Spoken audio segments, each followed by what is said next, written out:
last week, take two. So let's get cracking for everybody that's joining us tonight and do a general roundup. So, Steve, where are we at with shipping? We are still shipping stuff. There's a couple of dregs of orders that we got to clear from like last week into this week, just because with only 3 of us, some of the custom orders and some of the bits and pieces where we've got to cut something are just going a little bit slower than normal. But apart from that, everything's pretty cool. Yeah, there's lots of stuff going out every day. So keeping healthy, keeping the grease on the machines. Yeah, that's it. Fantastic. That's what we like to hear. And we're still shipping out worldwide. So all good there. I know Gary's been busy. What have you been up to? Well, someone can't tell you about, as you know, Rich. I'm trying to speak a few goodies out. I know, this is dreadful, isn't it?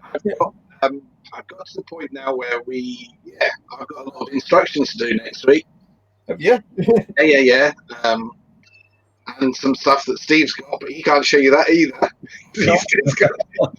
If you don't mind, I've been working on a couple of bits as well. Oh, I was going to get Steve, if he got one of those still in stock, to send me one of those. Well done, Rich. So I'm doing a little bit of a diorama for everybody to follow along with. Cool. So that's kind of the starting point for one of the buildings, just testing out, seeing, using all the techniques from the book, really, and get some shadows and stuff in there and get the look right, and get people to follow along on a new video series that I'm working on. I think you sent something to Steve, didn't you? I did, yeah. We got. Oh yes, yeah. I've been finishing stuff and sending stuff. Yeah. Of course, we had PatCon. We were going to talk about this last week, so this just a quick recap. Paint all the miniatures online convention, first one we were able to attend. I think it went really, really well from everybody's point of view. Yeah. During that event, all the videos that we did throughout that have been put on our Facebook page, haven't they? Yes. Yeah. Just dive on there and have a look at all the techniques, dispelling some myths. Any particular that stand out for you, Gary? In what way? In moments, I just really enjoyed actually being able to converse with answer people's questions, and demonstrate answering them at the same time. So that was really cool, which is what we were intending to do at Salute, but yeah, well, changed. The plans have changed for obvious reasons. Hopefully, everybody's keeping healthy, staying at home, doing what the government are saying to us to do, and making most of their hobby time. But the one thing that I was alluding to there, Gary, was you painted up during that event in the videos a big Western building, didn't you? Yeah, a 40mm Western building. It was out of the parts that I could find of the range. When we did the range, I had a bucket of bits arrived because we didn't know quite what kits, how it was going to look. So I put that together, and it was really cool being able to explain what's in the book actually live, and for people to actually see that it, as we say, slap that paint on, and don't worry about it. Yeah, and that was quite cool. Over my shoulder, you can see there's another little building which was done just in case everything folded. But that's a nice little terraced house. That's the videos that you're putting up at the moment as well on YouTube. There'll be more of those videos each day on Facebook, and then at the weekend we'll have another batch arrive on our YouTube channel. I think the nice thing is that the techniques used on the terraced house are the same techniques used on the house or the old west building that Steve's got, and they can be used on.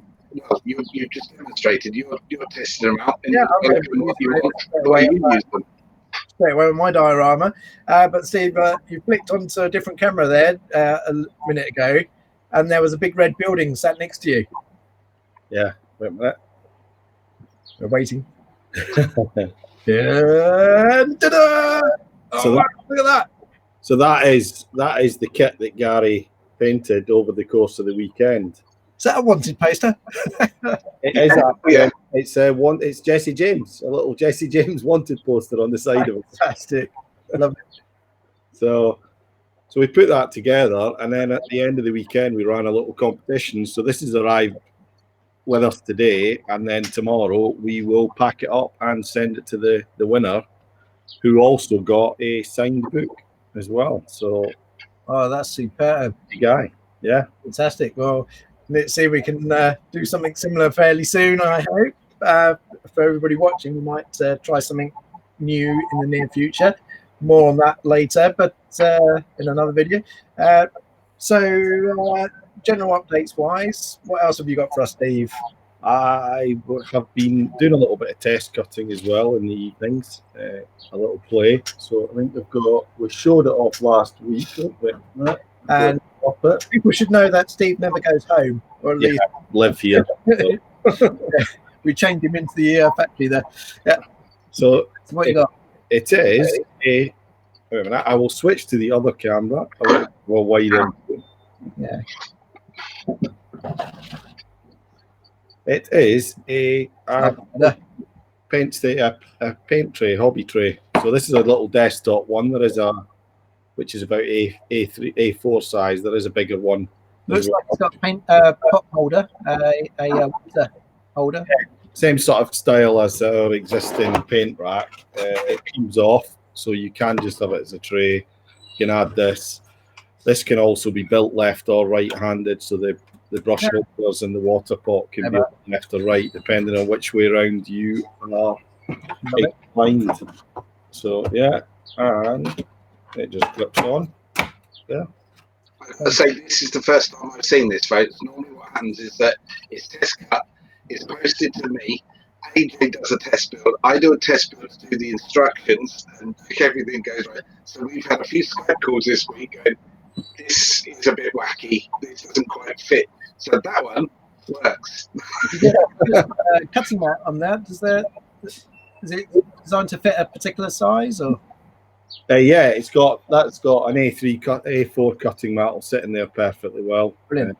A little bit of room around it, so you could just sit it on, or you could tape it down if you wanted to make it more permanent. And then the A3 size one will take an A3 cutting mat. Right, I'll put my order in for 3. I've got my boys all want one each, I'm sure.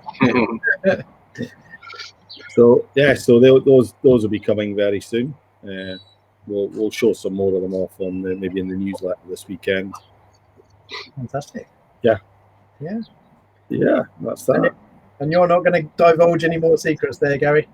Well, the difficulty is that if I do, I mean, the reasoning being is because some of these, what happens is when we have a situation when there's so much work on as Teresa, I sort of jump out of the system and get it done somewhere else.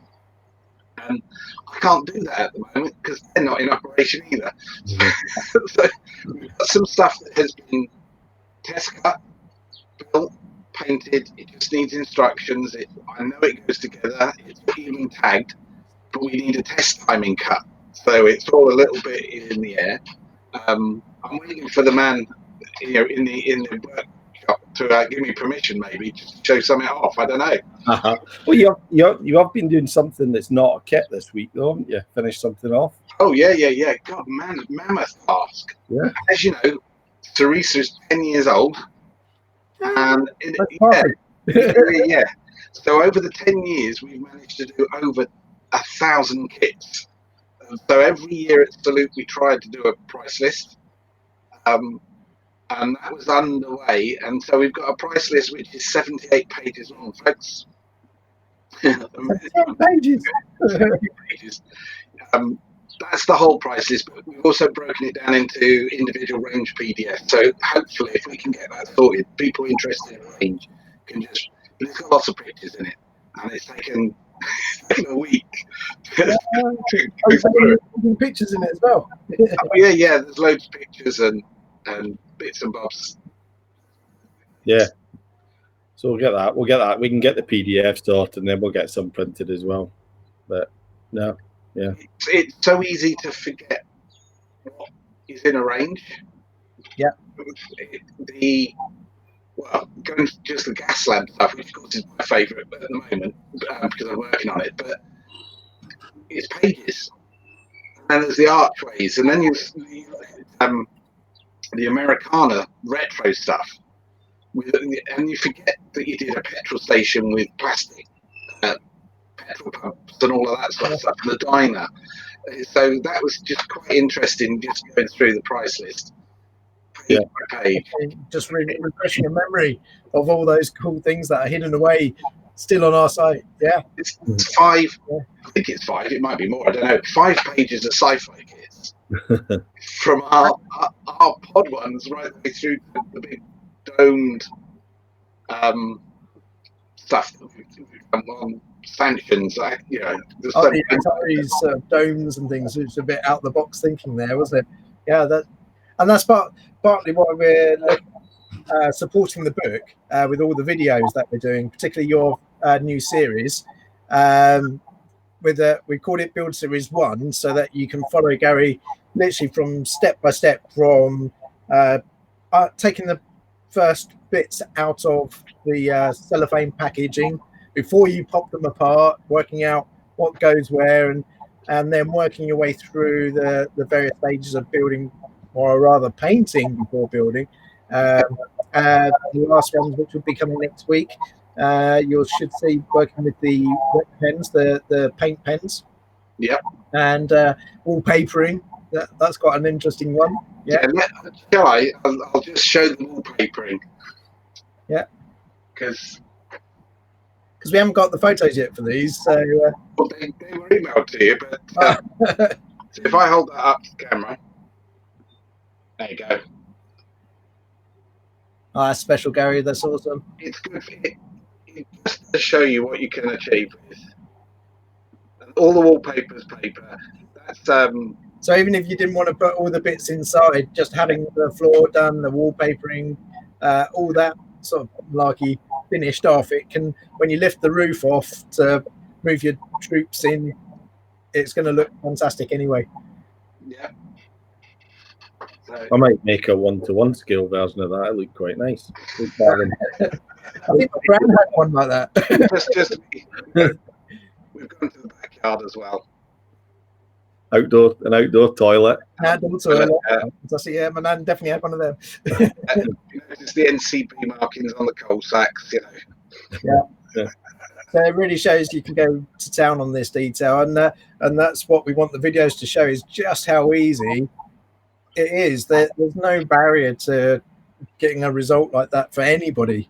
It literally is most of it is just getting the worst, tattiest brush you've got and just slapping that paint on, and suddenly you've got a result like that. It's fantastic.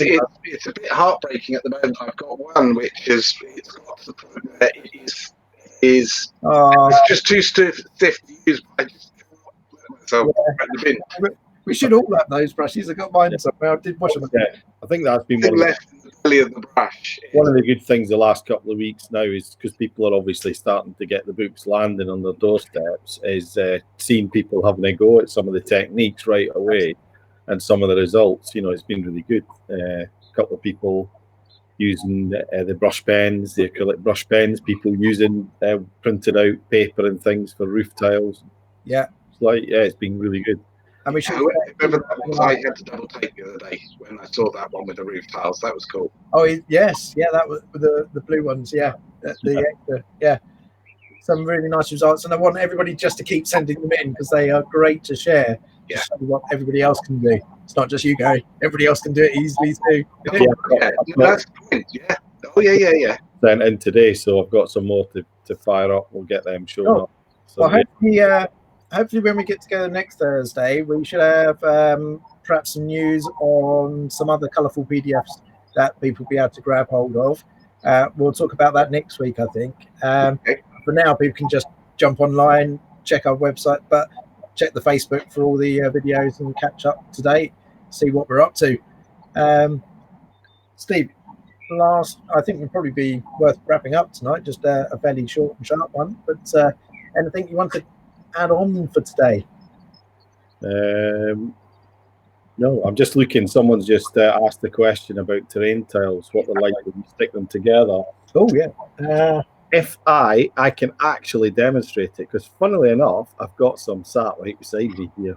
That was a fixed question, surely. It just came in, and I thought, wait a minute. If I move this and don't stand on it or anything, so these just came back from Gary in the box of stuff, and it's the Mediterranean village. So if we stick a couple of them together, he says, that's the wrong end, that one. Together. There you go. Stick them there. Stick another one there. It's basically because the jigsaw nature of the tiles, you literally just locate them. So that's together. tiles located. Now, if I kind of, I can grab those and just shuffle them around and spin them, and they stay together quite well. Obviously, if you bump it, they are going to move. But as far as turning it around, adjusting it, it's not really. It's just a case of lining stuff up. Sorry, I'm looking down on it now. So because of the nature of it, is you can cross a 10 centimetre by 10 centimetre each tile, which starts to lock them in as well. Yeah, so it becomes movable. I think we need to do a quick video on that. I think when finally I get to come back into the office. Yeah, so I mean that's it. Obviously they're square, but if I take it and bring it off at 100 mil, there repeat.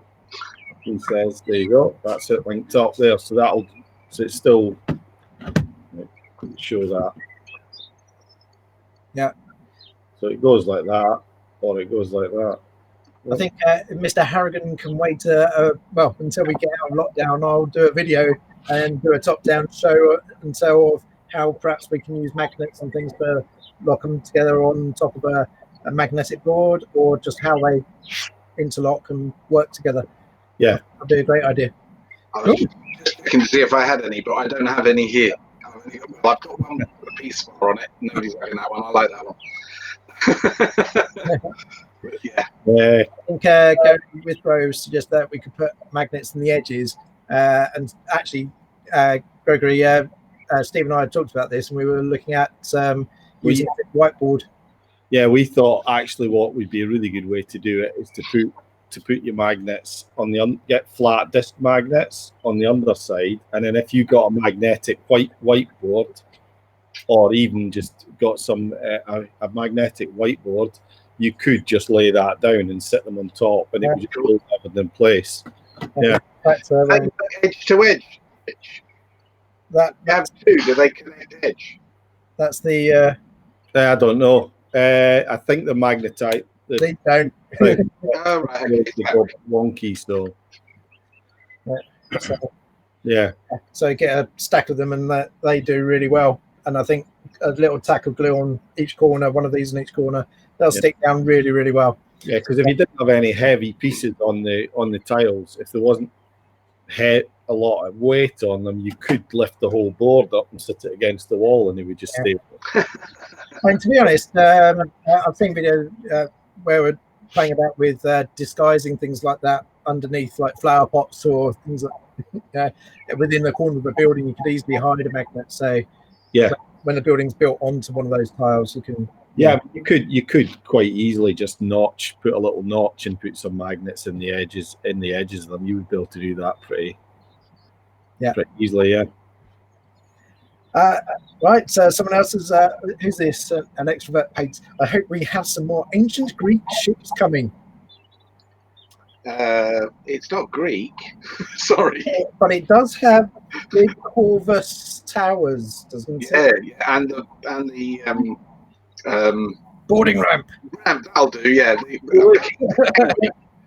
Yes. Yeah. Here's one I made earlier. So it's got a Corvus on it, which can rotate and go. This is actually the prototype one, so it's actually a little bit bigger on it. So you can put a base now. It's not straight guys, is it? So you can testing still. Yeah, so you can put castles and put them. You can have them on or off. So that's It's very similar to the Roman fighting ship we've got, the other version. So that's it. That's It's got something. slightly different front back to it. Yeah. It's been styled differently to give you a different option. So it's got a different prow, stern. Yeah, really fantastic. Yeah. So yeah, our fleet is ever growing. So we can answer that question with a firm yes. It's just, I think we just need to make sure everybody's aware. We've got loads of stuff coming up and planned. It's just a case of timing now. We're sort of on the skeleton crew. Yeah. Dave, Steve, locked in the factory, working fingers to the bone. We're not going to let them out. Don't worry. I've just done that price list, and there is 2 A4 pages worth of boots and ships. So we've actually got quite a lot out in there. Yeah, and like I was saying earlier with the catalogue, I was going through the website, and it's amazing how many vehicles we actually have, just vehicles in general. Yeah. Oh god, yeah. I mean that is literally, says the opening again. That's just 2 pages in boats and ships. Powered vehicles is a page by itself, just things, and then there's wagons, which is 2 pages. So there's a hell of a lot. Just quite remarkable when you end up actually looking back at what you've got and the depth to it. I mean, I've got 3 things sat on the windowsill here that I've got to do instructions for, which we just add to the list. But so yeah. I'm looking around to see if there's anything else cool I can show you, but there's nothing new sitting closer to me. Well, I think I don't send it all to him because it's all too shiny. there's a few shinies that we can start showing over the course of the next few weeks, but not right this second, because we literally are unable to get a lot of things tested right now. So yeah, as soon as we can, loads to come. Yeah. We've got quite a lot of stuff that's sort of ready to go because it was all supposed to be tied into the book, the release of the book. So there is a lot of stuff, but obviously with everything that's happened, that's kind of just gone on the back burner, and it will happen. It'll just be a little bit slower than we'd planned, which is fine because people are, war gamers are the most patient people out there. Absolutely. But it's fair to say because if in the book there's 3 complete ranges. So you've got a reboot of the city block, which is all the fire escapes and the roof clutter and stuff. And the ones in the book, that's just the 3-4 styles of the residential buildings. But there's a load of commercial buildings that go with it. So it's it gets 15 kits, not including the extra floors to build up those full sort of tenement blocks. So yeah, there's lots. We're just getting there's a question there. MDF primer okay for the terrain tiles? I think when we send the sets out, there is actually a printed guide, page guide that sort of goes over how we did and shows examples of how we did different things. I think as far as sealing them or priming them goes, in most cases it was just your base coat, whatever your base color was, and if you're gonna do it, build it up slowly. So don't slap everything on. Yeah. If you just do a coat, let it dry naturally. Don't force it. Don't use hair dryers. Don't stick it in the airing cupboard. Don't sit it in sunlight. Just sit it on a table and let it dry flat. Sorry, Steve. And in the space of 24 hours, if you watch them, they will lift a little bit at the edges and then they'll flatten themselves back down. And if they don't, warm them up and they'll flatten out. So that's one that you might see the AEC pictures with. That I've used a textured spray to get the concrete Air Force tarmac look to it, and that was I just put a base coat, and you can see I've not done anything to the underside of it. That's natural 3mm MDF.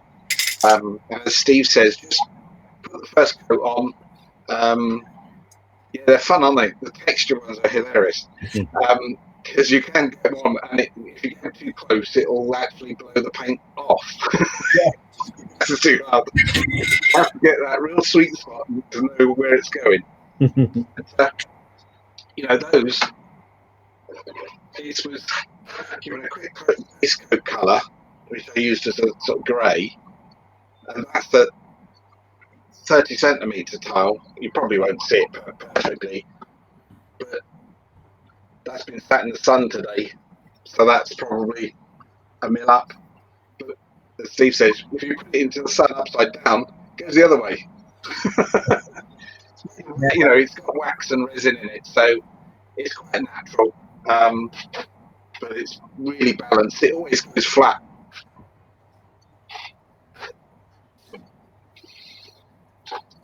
Cool. Yeah. Well, thank you very much, Gary. I think what we'll do is we'll wrap up for tonight, and we'll get some more questions together, and hopefully something new again for next week, and we'll reconvene at the same time next week, 7:10ish. If that's all right, you around, Gary? Yeah, I should be. I don't think I'm going anywhere. I was thinking of taking a long boat. I should be okay. Yeah, I think I'll still be here in my shed. I don't think the wife's going to let me in now. No, I'm quite happy here. I'll put the Someone's isolating you. Yeah, self-isolate here. I've got a few more buildings to do, so I'm going to add to my stack of Western buildings. So have you stenciled the store? Yeah, well, you said better to drop that. Yeah, what I did with that one, just quickly, was just used a stencil. Awesome. Yeah. That's it. Did an experiment on the bottom, just to get a bit of a stippling and try it out, and then painted around it a little bit. But my chalk pen arrives tomorrow, so that'll make it a bit easier. Right, guys, I'm going to say bye for now. Right. Thank you very much, Gary. Bye, guys. Stay safe, everyone. Bye. Stay safe, everybody. Keep watching them videos.